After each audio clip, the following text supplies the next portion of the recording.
Okay, so, Peter, when you're ready, start the clap, start it small. Oh, so pathetic, so crap. Keep it going, pass it back, pass the clap, pass the clap, pass the clap. It's like a night out in Brixton, pass the clap. Get louder, stop your feet, go crazy. I want noise, ladies and gentlemen, Sassy Clyde.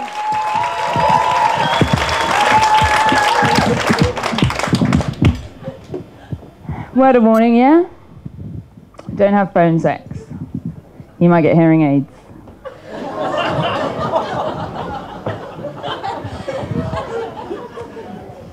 Conjunctivitis.com. There's a site for soaring. Is that... Oh, that's somebody else, isn't it? I thought that was... Moving on. So, right, that set the tone for the evening, isn't it? Now we can all relax, we know what we're in for. So, lots of women, female stand-ups. As a female stand-up, I don't fall back on doing period jokes or anything like that. All my stuff is quite contemporary. Oh, come on. I won't blame you. So yeah, female stand-up. I love doing stand-up, even though I'm a woman, and my chances of making audiences laugh are immediately reduced by the fact that I have breasts. Which is why I chose to not have very big ones. Yes, chose. These are more like tits, aren't they? Like a little bird's chest. You, madam, if you don't mind me using you as an example. These are breasts. It's a much rounder word. It's a sort of handful, a very nice handful, I'm sure. And your mum, sir? Your mum? She's got boobs, hasn't she? Mums have boobs. And grandmothers have bosoms. Just because of the language of the time. Yeah, never were a room so equipped for me to do that little bit. A lot of boobs tonight. So yeah, but stand-up comedy, it is primarily a boys' game. It's a man's game. Female stand-ups are pretty defiant of the fact. We try to ignore it or use it to our advantage somehow, but it's pretty much a man's game. I don't know why that is. It's something quite fundamental about human nature that makes it the case. I don't think women are so keen to make themselves the centre of attention as men are. We're not as willing to make dicks of ourselves for the amusement of others.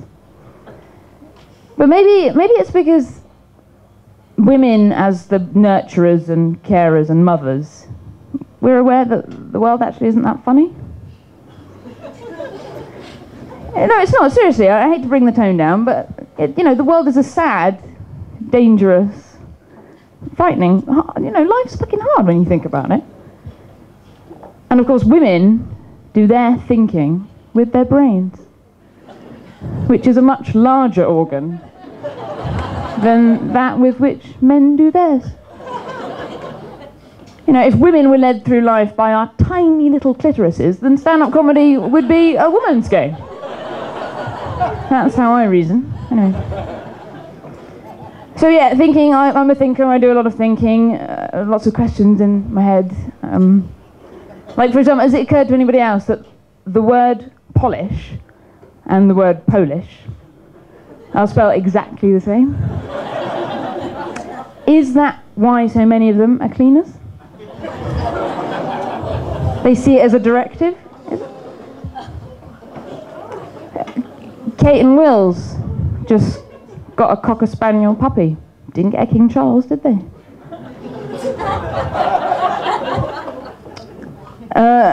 When you're taking out money from a cash point these days, you're encouraged to look behind you, aren't you? Look behind you, keep an eye on behind you in case anyone's trying to rob you. The robbery's coming from in front. See? Up there for thinking, down there for dancing. And why are we not allowed to drink on the underground anymore? I'm not driving the fucking train.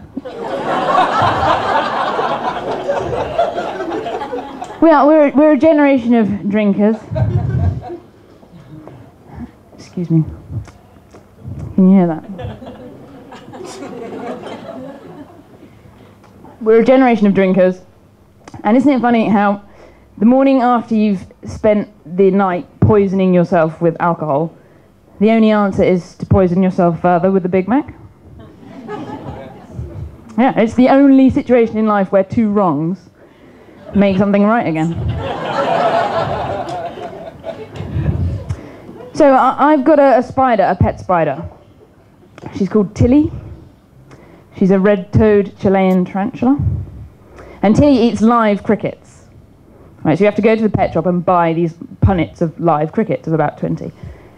And I'm a bit of a sadist.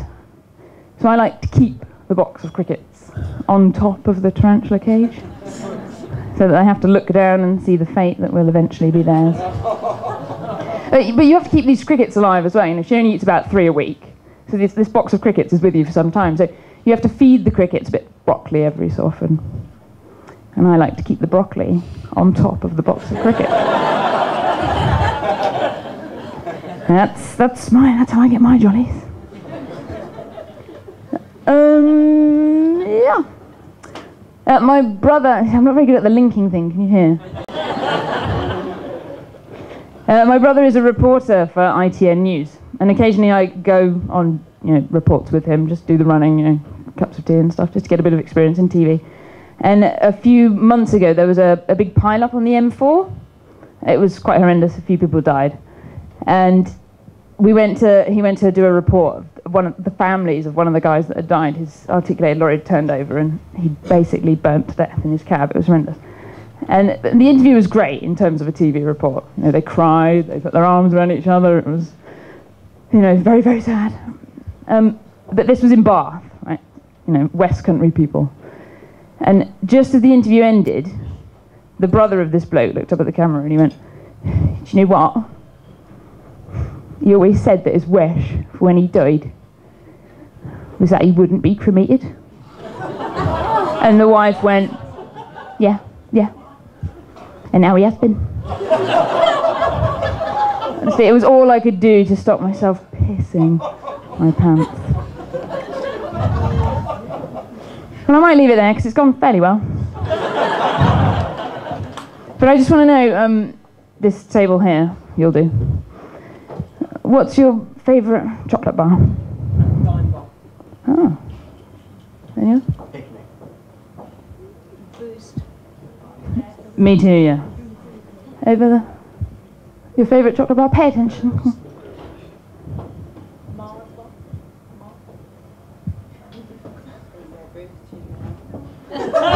What do you mean it's in the genes?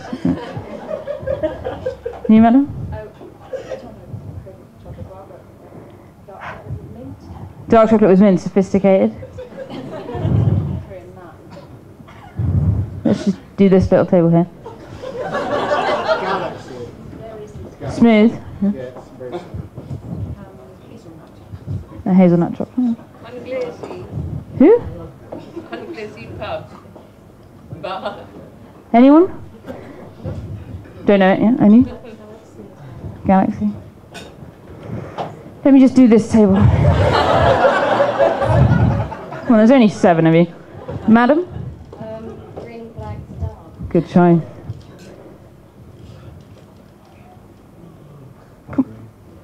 You've had about 4 minutes to think about it.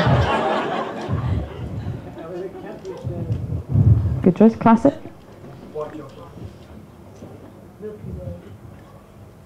Bit childish.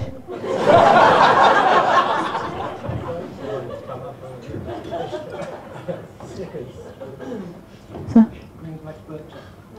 nice one, yeah. Chocolate buns. Bit childish again. Yeah. Mine's a Kit Kat. Right, you've been a great audience. Thank you very much. I'm Sassy Clyde. Thank you.